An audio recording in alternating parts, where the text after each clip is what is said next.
Hey, how you doing? My name is Rob, and I like to talk about my funky magic decks. Uh, this one is no different. I am making a deck for Cait Brawler, who is one of the many legendary creatures from the Fallout Commander decks, and you know, she's not she's not much. Price wise, she isn't much. She's like 20 cents, which is awesome. But also, well, that's kind of a weird thing that the cards like to do with these new sets. They go from like one of two directions. It's really either like, you have a card that kind of just drops down to 20 cents and everybody can pick it up and everybody can be happy about it, or you get stuck with a $20 engine piece that, is uncommon that just won't seem to go the fuck down. I don't need it. I don't need it. I definitely don't need it. I don't need it. I don't need it. I don't need it. I don't need it. I need it! But I do think Cage Brawler is one of my favorite companions from the Fallout franchise. Her just quick wit and can-do attitude really just like solidifies her as like one of my favorites. Because like when I get a companion in Fallout, I like one that actually has like personality. That's just my opinion, I guess. But yeah, I would definitely say, in my opinion, fucking Cait has to be one of the most faithful translations into card form from the Fallout set. And there's some really good, like, examples for great translations. Like, I mean, here's a short list of all the Fallout cards that I like. But then, of course, here comes the real question is, do I spend $20 on a new piece of cardboard, or do I, buy myself dinner for the night? There are fine differences between those things, But maybe I'll take the latter, and I'll do a little bit of shopping here. You can join me. See, I wanted to wait for the Fallout cards to come out and do their whole thing with the collector boosters, because I was just expecting them to tank in price and absolutely go down treading water. And most of them have, unless for cards that really like are just good on their own. I mean, there are a lot of cards like that are a couple of bucks or whatever. Maybe I won't. Maybe I'll grab one or two of those. Like, I think I'd really like the Codsworth card. That's just a good card for really any commander deck that has white in it. He also makes a pretty decent commander. All right, but like you could definitely do a bit better. But like that's kind of the thing. Like I've always said, it's always great to have a mid commander on top of an amazingly built deck, because Rome wasn't built in a day. I know I'm reusing that one, but it's a good analogy, especially for making a magic deck. So while I was out, shopping on the Great Wide Web, I was looking at mainly cards for this Golgari counters deck that I'm building with Frank Horgan. Frank Horgan is going to be a fun deck. I might talk about him. But I already tried talking about all three of the Fallout decks that I'm building in one video, and that just didn't work. So I'm just gonna talk about Cait, because she's one of my favorites personally. So usually when I make like a new magic deck, I believe that I start off like every Magic player does, and it's the commander. You pull a good commander, you find a good commander, and you just your two brain cells just click together, and everything just works in harmony. Because I wasn't planning on making a mono black deck, but when I pulled Starscream, my world changed forever. But I had a similar moment with my girl Cait here. We gingers, we gotta stick together in today's political climate. But yeah, no, I think one of the most important steps that people forget when they build a new deck, it's naming the deck. Because it really, you miss a fundamental connection between the player and the deck when you it's just a deck, you know? Like, you just quickly built it, you don't really care about it, and you can just throw it the fuck away after one game. And I know that happens because I've seen it in fucking person happen. I know the philosophy fucking, you know, don't name it or we gotta keep it. And, like, you know, maybe I am guilty of that, but, like, my friend Ryan, he breathes that philosophy. Like, he's never, like, outright said it, but he has been, like, for example, we were playing a game of Magic, and we finished the game really quickly. It was, like, an hour-long game. And we were like, dang, you know, I could play another. And Ryan, he was just like, you know, I don't really want to use my Pyro Hammer deck, so I'm just gonna sit out on this one. And it's like, well, hey, you have a Giada Font of Hope mono white deck. Why don't you pull that out? That'd be fun to play against. And he's like, oh, sorry, I pulled that apart. And it's not like he was building a new deck with it. He literally just tore it apart. I don't get, like is it really that bad to just have it sitting there? You know, just in the corner, just in case you feel like fucking pulling it out again, you know? Like, I can get it, where, like, you play a deck and it just doesn't feel right, but you can't do that on the first go around, you know what I mean? I feel like you need to have, like, a bit more, you know, get to know her a bit more, you know what I mean? You know, you can't just fucking expect the first date to go fucking great, you know what I mean? Fucking Jesus. Talk to her. Hopefully that won't fucking happen again. I know everybody builds a deck differently. Like, I'm probably a sucker, you know, because I'll find a deck that I really like and I'll pimp it out.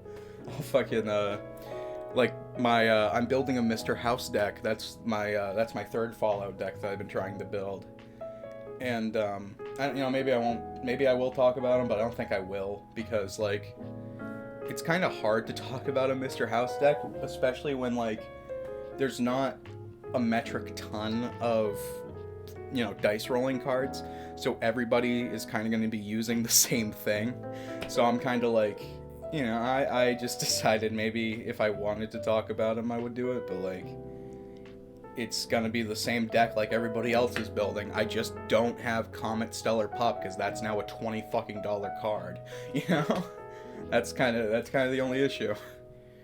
I mean, like, maybe I'll make some proxies for it. Like, I definitely think, I read a comment on a YouTube video, I think it was the Tolarian Community College's video for the Fallout decks, the secret Mr. House deck, and I saw one of the top comments was like, it's very unfair that we didn't get to see a legal copy of Karak's Other Thumb as the Platinum Chip, which is very true. I definitely think they missed out on that opportunity. I agree with that comment 100%, and I stole that from you. I'm sorry. But like I was saying, I like to pimp out my Magic deck. So, like, my Mr. House deck, I got it these, like, forest green sleeves, and the sleeves themselves, like, when you're playing the deck, it looks like you're playing on like a casino table, and I just love that vibe. Where now, and I'm also planning on getting, like, red casino dice, like official casino dice, which would be really fun to use. I'm trying to figure out how many I should get, because, like, you know, 5 is like the normal amount. Like, I could just get one of those things of 5 that they have online, which is fine. But, like, with my Karak's Other Thumb in the deck, I'd need 10. And then maybe if I had, like, another thing out, I may need, like, 11 or 12. But I'm not gonna... Maybe just 5 will be fine. I'm not gonna try to, like, overdo it, I guess. But, like, my Starscream deck, too. I got it, like, these really nice purple sleeves. And, like, I got the purple deck box and stuff. My Mr. House deck has a green deck box. Like, you know, like... You know, I'll get attached to decks, and I'll keep them for that reason. Like, I've always wanted a dice rolling commander, and Mr. House fits all those bars, and he's also a character that I like from another franchise, so it's like, it's almost like the card was built for me. One of my most important things for, like, naming a deck is, like, I like to give them, like, I go one of two ways, because you could be very serious, like you know, like... The snow goose needs not bathe to make itself white. Neither need you do anything but be yourself. like I do funky stuff, like like Make Me Starscream Daddy is my Starscream deck. I have a Agatha of the Vile Cauldron. She's called Bubbly Bong Brew, just because I'm a loser and I smoke weed, you know. But sometimes songs are really like inspirational for like deck buildings, and I'll hear a song and like it will just like, you know, really hit me. Because, like, I didn't really mention the part about where, when I was looking through my Fallout cards, I was just going through my YouTube recommended, and I've been getting recommended, like, these, like, wartime remixes, and, like, ooh, they are really good. They're bopping, you know? So, this song came on, and I really just had to... Everything kind of clicked, you know, I saw Cait, and I read it a second time, and I was like, this is actually pretty good. And then this song came on, and I was like, I gotta fucking do it. Come on, shake it like in times, come out and fight me like a man. Show you what, how you want brothers down in Flanders. And how the IRA made you run like hell away from the green and lovely lanes of Illishandra. Some uneducated people might hear the name of my deck and might read it, and they might just be like, ugh, you know, like, fucking, oh, I didn't know you were like that, Rob. It's like, I'm not fucking racist, you asshole. You're stupid because you don't know what this actually is. And if you do, good on you. You don't have to watch the first half of this video. I applaud you for knowing the naming convention of my deck. But in today's climate, you have to defend yourself because, you know, you can't just be, you know? So, the song's name is Come Out Ye Blacks and Ye Black and Tans. And the song itself, if you don't know, it's an Irish rebel song. It refers to the Blacks and Tans, or the Special Reserve Constables. Those were, like, mainly former World War I Army soldiers that just kind of, like, got re-recruited. But they were recruited by Great Britain and sent to Ireland from 1920 to reinforce the Royal Irish Constabulary, or the RIC, during the Irish War of Independence. Or in Irish, it's the Cogada na Sirose. Yeah, I can read Gaelic. Or it's also known as the Anglo-Irish War. It was a guerrilla war fought in Ireland from 1919 to 1921 between the Irish Republican Army and the British forces, or British Army, along with the quasi-military Royal Irish Constabulary, or RIC, and its preliminary forces, the auxiliaries, and Ulster Special Constabulary, or the USC. There's a lot of fucking abbreviations here. Bear with me. We're not going to need to worry about them that much. Basically, just like this whole time period, it was... Because you know how the American Revolution was. America fought against Britain for its independence. Same idea. The Irish have been part of Great Britain for hundreds of years in this, like, timeline that I'm talking about. And they decide, well, in 1920, they're like, well, we're fucking done with this bullshit. Or 1919, you know. The song itself was written by Dominic Behan as a tribute to his Irish Republican Army father, Stephen, who had fought in the War of Independence and is concerned with political divisions in working-class Dublin of the 1920s. The song uses the term black and tans in the pejorative sense against people living in Dublin, both Irish Catholic and Protestant, who were pro-British. The most notable recording was in 1972 by the Irish traditional music group known as the Wolf Tones, which recharted in 2020. You know, so basically our boy Dominic, he'd just be like, he'd be going to bed at night, but his father would come back home from the pub fucking sloshed as fuck, and fucking, instead of just going to bed, decided to get into a fucking fistfights with his neighbors outside in front of his son's window. Like, I don't see how you can get more Irish than that, really. But like I was saying before, the most notable recording of the song was done by the Irish traditional group known as the Wolf Tones, who recorded the song in their 1972 album Let the People Sing, and which credited the writing of the song to Joe Gillitrap and Wes McGee, who were traditionally musicians but not band members. and an unknown PD writer. Okay. The Wolftones version of the song recharted in 2019 and 2020. Jesus.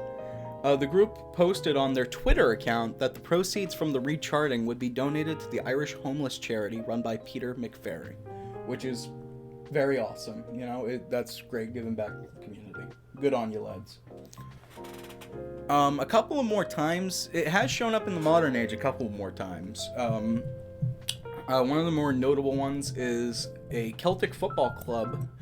An article about the violence and bigotry surrounding the Old Firm football matches, the Irish Independent wrote, then there's the stereotypical image of the Celtic supporters wearing t-shirts of Undefeated Army and having their phones ringing to the sound of Come Out Ye Blacks and Tans. Nice. Oh, and I also found this fucking gem. Come out, you other hands, come and face me hand to hand. Show them how you're made with mold and not in water. Pretty fucking cool. So now that you kind of like understand my naming convention, I feel like I can tell you the whole theme of the deck now. So it's boxing, you know, just good old fucking fashioned, just Fight Club, you know. So there's a lot of fighting cards in this deck. It's got a lot of like aggro interaction, I would like to say. It's so actually, first of all, let's look at Cait, because this is the commander. This is the main card that we want to look at first. So she's a red and a green human warrior, legendary of course, and she has indestructible as long as it is your turn. So indestructible on your commander is already like, that's the bomb. You know what I mean?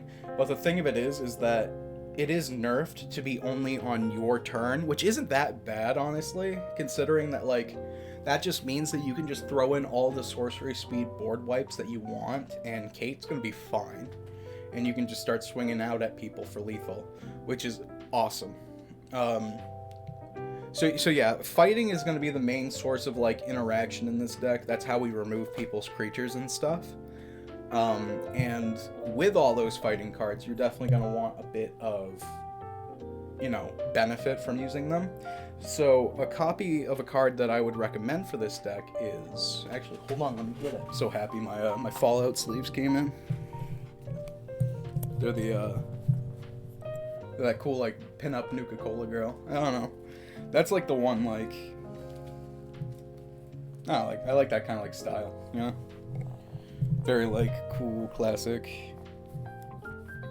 Classy ladies.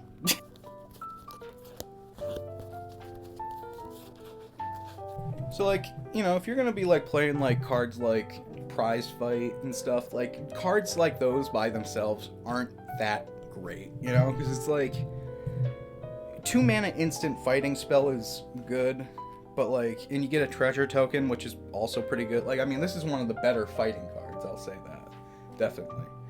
But you know, imagine if you could do more with it. So, like, we have a boxing ring here. This is a fun card. Normally it's kind of just minute, but a boxing ring is a 1 and a green artifact. Whenever a creature enters the battlefield under your control, it fights up to one target creature you don't control with the same mana value. And it's like, okay, that's all right, but you're not really going to get any good benefits off of that. The second part of it, though, you tap it to create a treasure token. You can only activate this ability, though, if a creature has fought this turn. So, you can kind of see where I'm going. Boxing Ring is going to be great, just a value engine in this deck, really. And it's really cheap to cast, a 2-mana artifact that just keeps generating you value. Pretty good. And you might notice all the fighting cards that you have are targeting your creature. So if you put up a copy of Season of Growth into your deck, that's pretty good too. Season of Growth is another 1 and a green card, but it's an enchantment. And whenever a creature enters the battlefield under your control, scry 1. Again, first part's kind of mid, but still pretty good. But the second part, whenever you cast a spell that targets a creature you control, draw a card. So you can see where I'm going with this.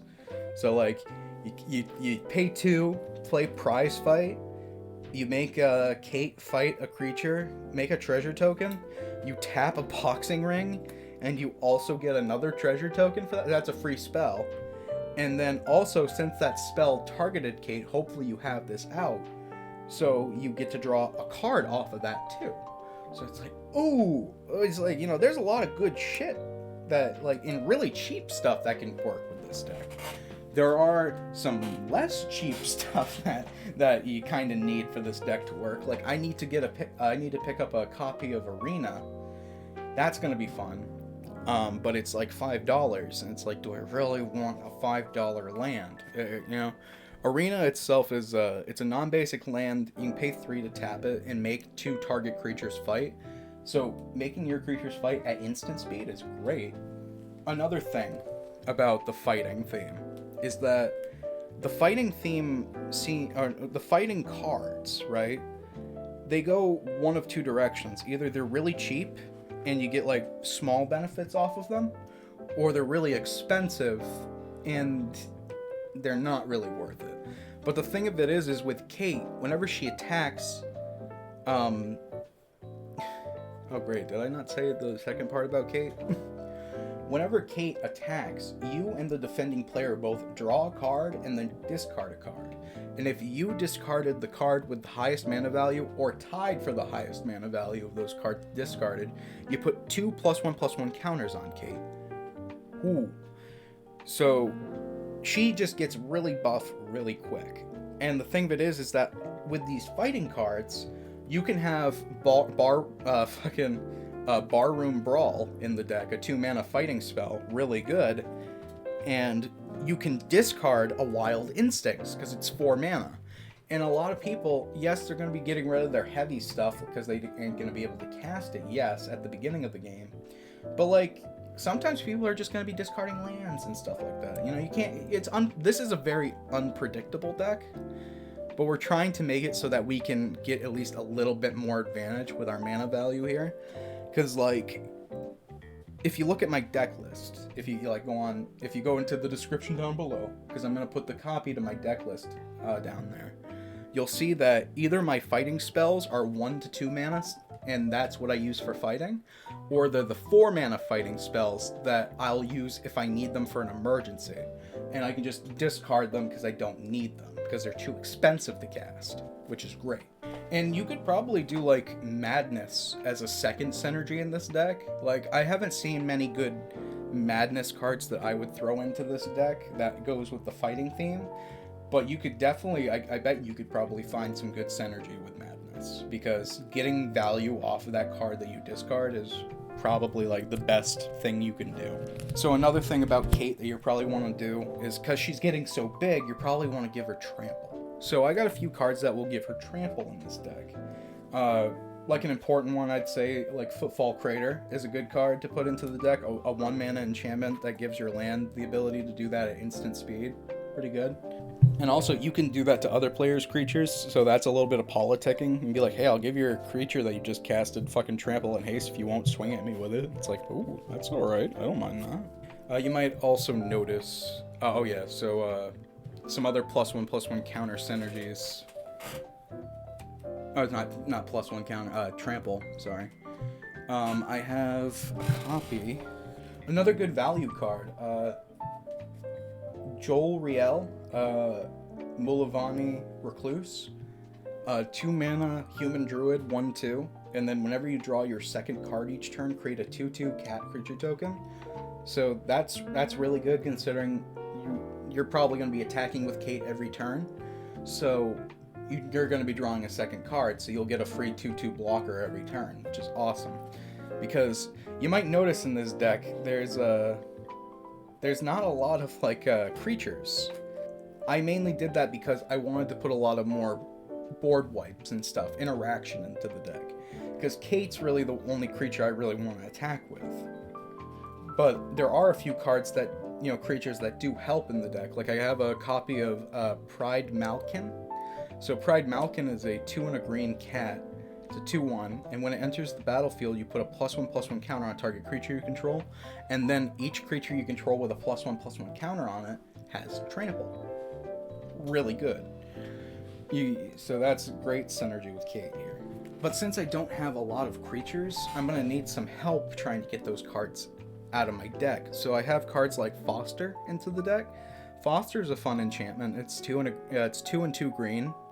Whenever a creature you control dies, you may pay 1, and if you do, reveal cards from the top of your library until you reveal a creature card. Put that card into your hand and the rest into your graveyard. And it's like, the last part of it kind of sucks, yes, but the creatures do help. And like, if you can just get out a creature pretty quickly, that's great. And you're kind of just going through the same cards as you're going down the deck. So like this card, there's definitely a lot better stuff you could put into the deck, but like I feel like people probably just have a copy of Foster just in their pile, you know what I mean? Another card you might just have in your pile that might help with Cait, Tavern Brawler. That's a background enchantment. 2 and a red. Commander creatures you own have at the beginning of your upkeep exile the top card of your library. This creature gets +X/+0 until end of turn, where X is that card's mana value. You may play that card this turn. And it's like, it's not really doing something to help with the synergy of the deck. But this card, if Cait has Trample, which I'm trying to get her already, just buffs her up even more. And then, because like, say you exile because there are like 6-7 mana value cards in this deck. If you were really lucky and you got one of those cards, just buffing up Cait by 7, and then on top of all of her +1/+1 counters, like, you're probably gonna be lethal swinging at that point. Now, if I was to recommend some new cards from the Fallout decks to like put into this deck, because I mean, hey, I'm building a Cage Brawler deck from Fallout. Maybe I want to do a Fallout synergy with my deck, which I do. That's why I got the Nuka-Cola sleeves and stuff. This is like my one Fallout synergy deck, you know what I mean? But, like, you got your basic stuff like Arcane Signet. That's just basic stuff. Blasphemous Act is going into this deck. I have a copy of Blasphemous Act, but it's not Fallout, so I'll get a Fallout one.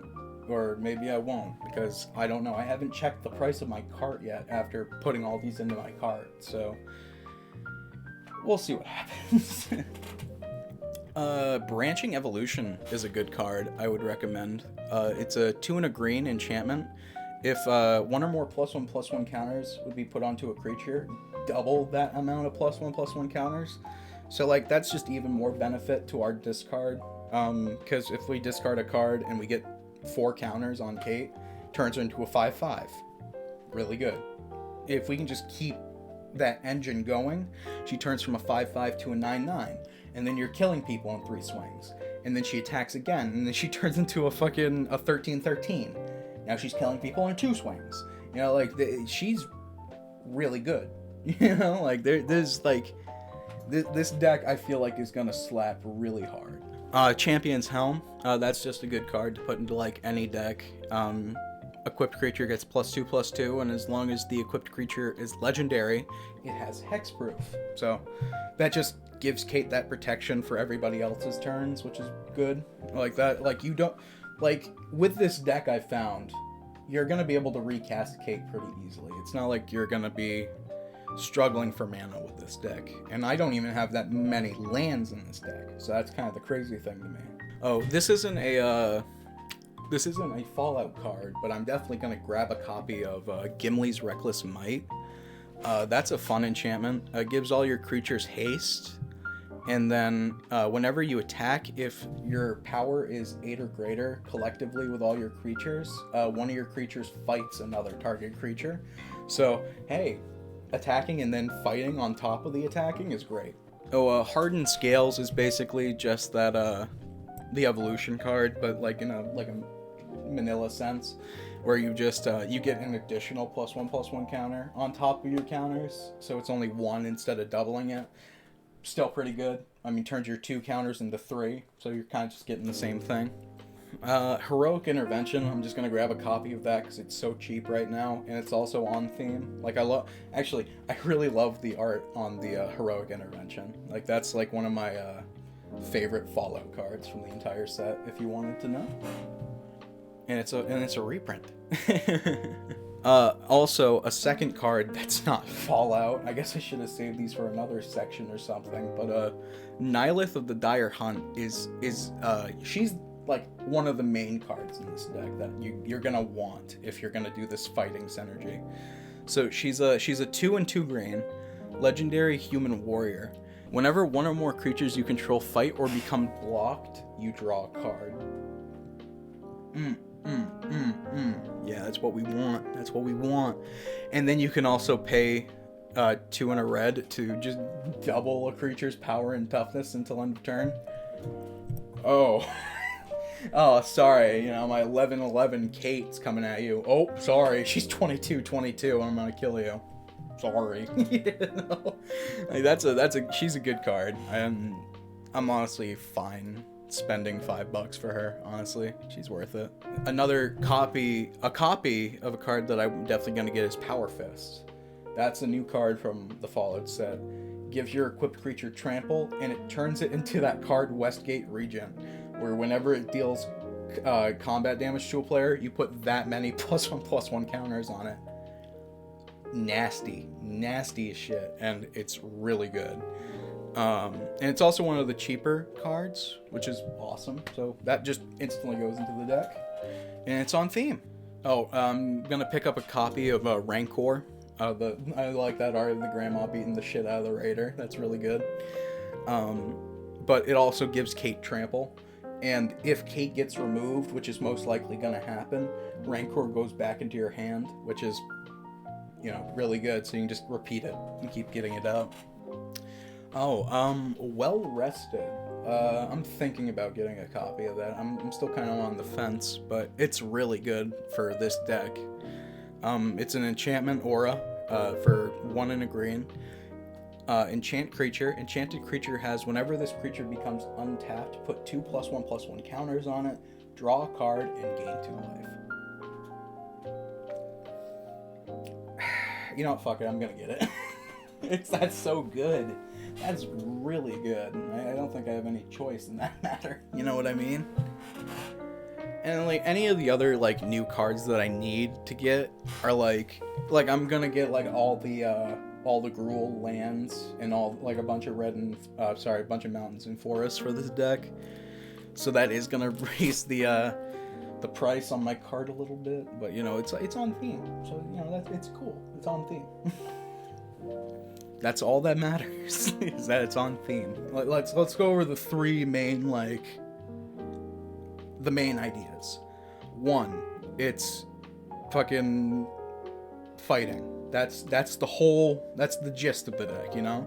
That's what everything is kind of worked around. That's why I have Nihilith of the Dire Hunt. It's why I got Arena, you know, it's why I'm getting those cards. So that's the reason why we're doing that for fighting. What's the second thing? Trample. We want to give Cait trample. So we're going to have Rancor and those things. And then the third thing that we really don't care about, because it's going to happen either way, the +1/+1 counters. I don't care. Like, if I have a card that is going to give me +1/+1 counters, like Hardened Scales is 1 mana. You know, it's good. Just put it in the deck and you'll be fine. Like, you can just play that any turn. And really, I think that's kind of just, like, the main gist of it, you know? There's nothing really else, like, this deck is built so quickly, like, you're gonna have a bunch of, like, spare mana. Because a lot of the spells in this deck are really cheap to cast, like, and also cheap in a sense. Like, this deck is, like, if you're going off of, like, the TCG player price, I think it's, like, $60, like, maybe a little bit more. And that's, like, I could put, like, my copy of Alhemeret's Archive or whatever that, like, doubles my life gain and doubles my card draw. Like, I could put that in and make it, like, a $75 deck, which, hey, you know, that's cool, too. But I already have that in my Starscream deck, and I'm kind of, like, I kind of want to keep it in that deck. So maybe I won't, you know? Like, maybe this will just be my cool budget deck. Oh, on the theme of board wipes, though, that's, I guess that might be the replacer for the third theme. Because we have, you know, fighting is the main theme. The second thing is trample. Board wipes are probably going to be our third thing, actually. That's the official third. We'll have like Windstorm, Starstorm, fucking Blasphemous Act, of course. But some like weird uncanny stuff that you might be interested in seeing. Because we have Nihilith in the deck, we could put in a copy. We could put in copies of like Declared Dominance, which is really good. That's a 3 and 2 green. Target creature gets +3/+3 until end of turn, and then all creatures able to block it this turn do so. Really good with your indestructible Cait here, who you're just gonna beat the absolute shit out of your opponent's creatures, and then you're gonna be basically like fucking Jotaro with Star Platinum, beating the shit out of your fucking opponent with her. Like, this deck's gonna be fucking sick, you know? But Declare Dominance. I'm also gonna grab a copy of friggin' Revenge of the Haunted. That's a pretty good spell. It does it basically does the same thing, but it gives Cait trample. But it also costs 6 mana. So that's just a good card to, like, if you get it early game, just discard it with Cait and you get that benefit. You'll definitely get the +2/+2 counters with that. And I also have I'm gonna throw in a copy of Rise to the Challenge. Roar of Challenge. Sorry, that's my own fault. I can barely read. My computer's like 15 feet away from me right now. I'm trying to read it from over here. It's a sorcery, and all creatures able to block that creature this turn do so. So like, you can kind of see where that's kind of going with. It doesn't really matter that we have those cards in the deck. It's just really nice that we have those cards in the deck. But yeah, like, other than that, like, I think that's kind of like the main theme with Cait. Like, other than that, like, you can put in like some like I got like another interesting card that you might want to put into the deck. This one's just funky. Thieves Auction. This one's fun. It's kind of expensive. It's 7 mana, 4 and 3 red, and hold on, let's see what this says. Hold on. Yeah, here we go. So it says exile all non-token permanents, starting with you. Each player chooses one of the exiled cards and puts it onto the battlefield tapped under their control. Repeat this process until all cards exiled this way have been chosen. Like, you're gonna have a couple of you're gonna have a couple of permanents on the field. Like, this does affect lands too. So I mean, if you don't want to give your opponents a lot of lands, but this card is just something that I want to put in because really I'm only gonna have Cait out, and if I play this, because you have one creature, right, and like you're building around that. Everybody else that you're playing against is really not doing that. Unless somebody's doing a Voltron deck like you, they're all going to be building like a very big board state with like little pieces to their Rube Goldberg machine, and they're trying to do their own thing. So if you can just play this, take little individual like key pieces of their machine, like throw a wrench into just every one of their little fucking sockets, that's awesome. Like, this is a better board wipe than anything, because like, instead of getting rid of it temporarily, you just keep it on your side of the field, and you don't have to worry about somebody generating infinite mana. Like, you can take somebody's Aether Flux Reservoir, some shit like that. It doesn't, it's just good synergy. I mean, not even like center. This is just a fun card to play. You know what I mean?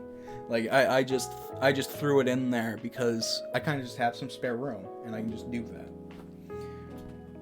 I do like it when I build a new deck, I'll grab like 5 funky cards that like they don't do anything to help the deck, but they're just fun to play. Like, I have my Asmaranda Dice in a Cool to Card deck. I use a copy of Captive Audience just because it's a great Rakdos card, and like, I have no really other place to put it. Like, if I had a deck that was built around fucking Captive Audience, I would take it out and put it into that deck, but it's just a fun card to throw in. And I think that's kind of the main thing about building a Magic deck for me, is I want to have fun when I play Magic.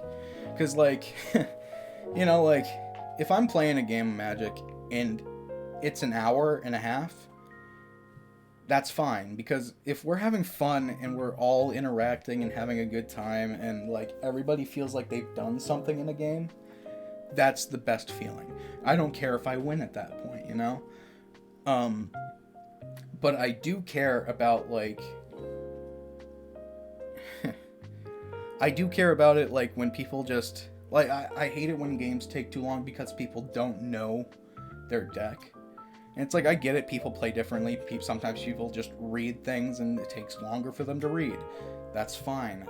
My thing is like, you've played this deck 30, 40 fucking times now. You should know the main cards that you're playing for. You should know your tutors. Like, you know what I mean? Like, I hate it when I'm playing a game of Magic with somebody and they're like, oh, I'm gonna play a tutor, and they're just...